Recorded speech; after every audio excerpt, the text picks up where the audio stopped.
twiyumvire amakuru y'ibyamamare.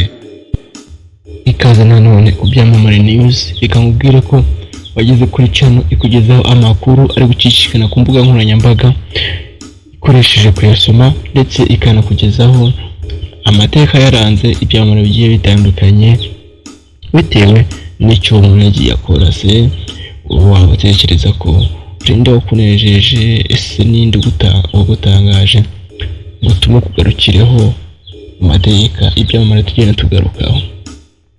Nge rero mugiye kubana rimwenyewe Egide, nkaba nkuzaniye rero tumwe mu dushya twaranze ubukwe bwa Safi Madiba twakunze turi benshi mu itsinda rya Urban Boys, twavuzeho ejo ku munsi washize.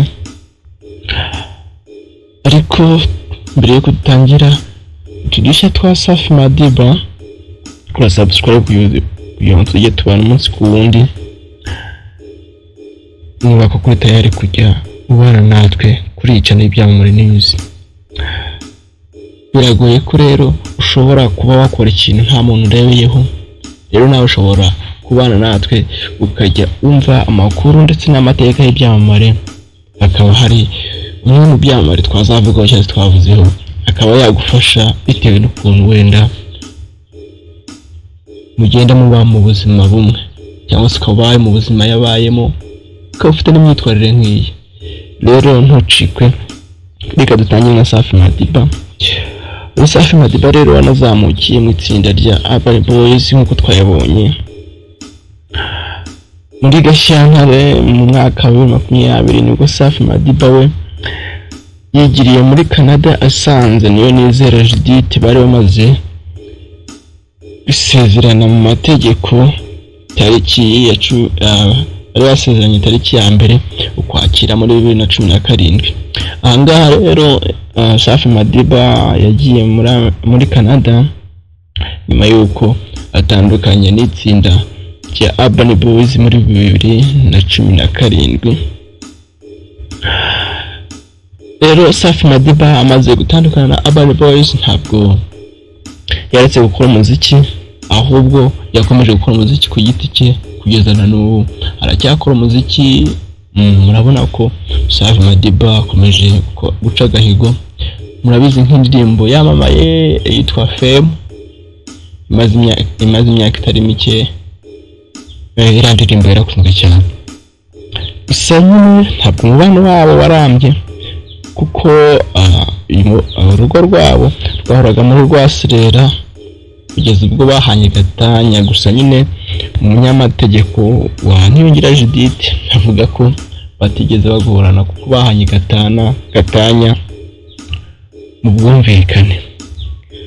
Reka nkubwire ko rero ku itariki ya 25 Mata aribwo Safi Madiba n'umugore we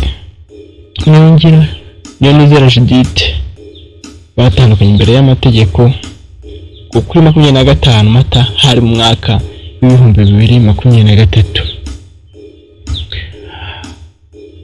Rero uko tumaze kubona igihe Safi Madiba yasezeraniye n'umugore we, igihe batandukaniye, reka tuze kureba ngo ese ni iki byaranze ubukwe bwa Safi Madiba arimo asezerana n'uyu mugore we Niyonizera Judith.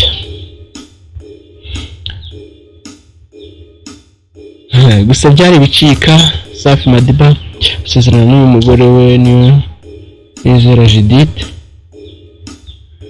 Reka nkubwire ko rero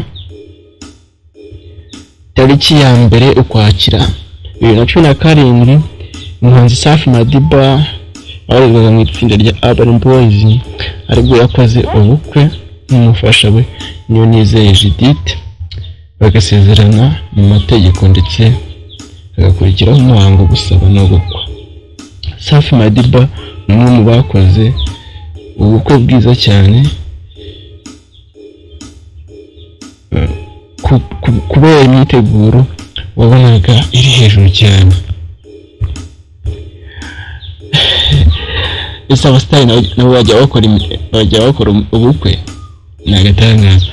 Gusa nyine biba ari byiza kuko nyine ibi ni umuco nyarwanda ndetse ubu nubahishije uwo mubano. Wowe rero kunyumva rwose gushaka ukoze ubukwe ni ikimenyetso cy'uko wari witeguye gushaka kandi wubashye uwo mubano, ndetse binubaka akanyamuneza hagati y'abashakanye. Gusa nanone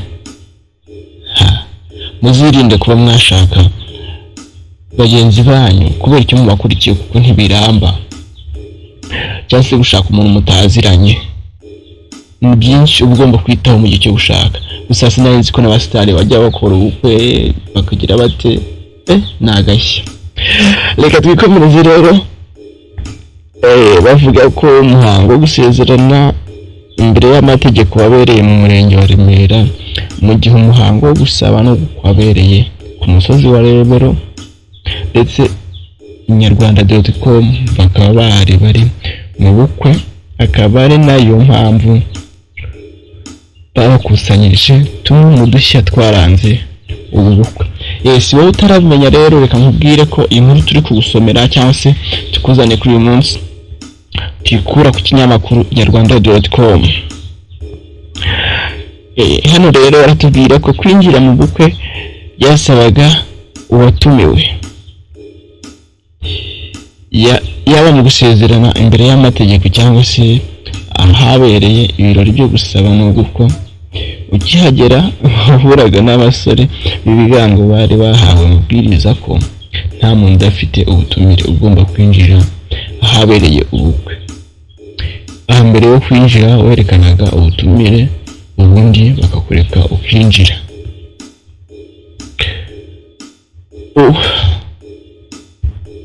Ubukwe bwa Safi bwari bubereye ijisho kabisa. Amafoto uri kubona ko akeye, rero amazina Madiba na Riderman yifashishijwe mu gusaba. Ubundi ubusanzwe mu mihango yo gusaba no gukwa yamenyerewe ko hakoreshwa amazina y'umuntu. Iby'amahimbano byo kenshi ntibikunze gukoreshwa. Muri ubu bukwe rero bwa Safi Madiba wo mu itsinda rya Abari umusaza wamusabiraga umugeni yatunguranye ubwo yitaga inshuro nyinshi uyu musore izina rya Madiba. Ibi ni nako byagenze kuri Gatsinzi Aime, umugabo utigeze uhamagarwa utarigeze uhamagarwa amazina ye bwite, ahubwo hifashishwaga izina rye ry'ubuhanzi Riderman. Mwumva ko rero udushya twinshi. Mukomeze kubana natwe, niba mwanogeye n'ibiganiro tubaha mukore subscribe kugira ngo tazajya hagira ikiganiro na kimwe kijya kibacika. Hano rero wageze ku Byamamare News, niba ari ubwa mbere uhageze reka tukwakira, ikaze mu muryango mugari Byamamare News. Rero kugeza kino kiganiro nkabandi mwenyewe Ejide kama kawaida. Reka nkubwire ko rero abanyamuziki bari mbarwa muri ubu bukwe ntibisanzwe kweri. Ibaze kugira ngo ukora n'umuntu cyangwa se mukora ikintu kimwe anagutumire ariko utaza kuboneka mu bukwe bwe. Aha rero nubwo Safi Madiba abasitari bategera batandukanye cyangwa se abahanzi batagiye muri ubu bukwe ari benshi, Safi Madiba rero amubwira ko ari umuhanzi wo mu itsinda rya Urban Boys. Akazi ke ka buri munsi akaba ari umuziki. Icyakora ngo mu bukwe bwe abo bahuje akazi n'umwuga bahagaragaye n'imbarwa. Iyo barangarangaga amaso mu bice mu bukwe byakoroheraga kubona abahanzi nka Kid Gaju, Uncle Austin, Hope na Queen Cha. Muri bake batashye ubukwe bwa Safi Madiba.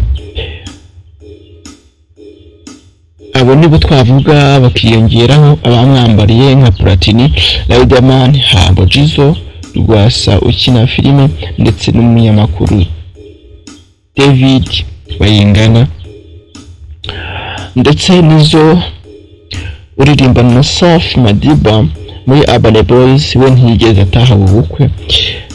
Hakivugwa ubukwe bwa Safi Madiba ntawatekerezaga ko hari mugenzi we baririmbana muri Urban Boys ushobora mutahira ubukwe. Icyakora abageze ahabereye ubukwe batunguwe no gusanga nizo umwe mu bagize itsinda rya Urban Boys atatashye ubukwe mu gihe mu masaha make mbere y'ubukwe aba bari kumwe mu karere ka Rubavu. Hatangiye kwibazwa byinshi ku cyateye nizo kudataha ubu bukwe, ariko uyu muhanzi we telefone ye yari yayikuyeho ku buryo kumenya byinshi kuri we bitari byoroshye.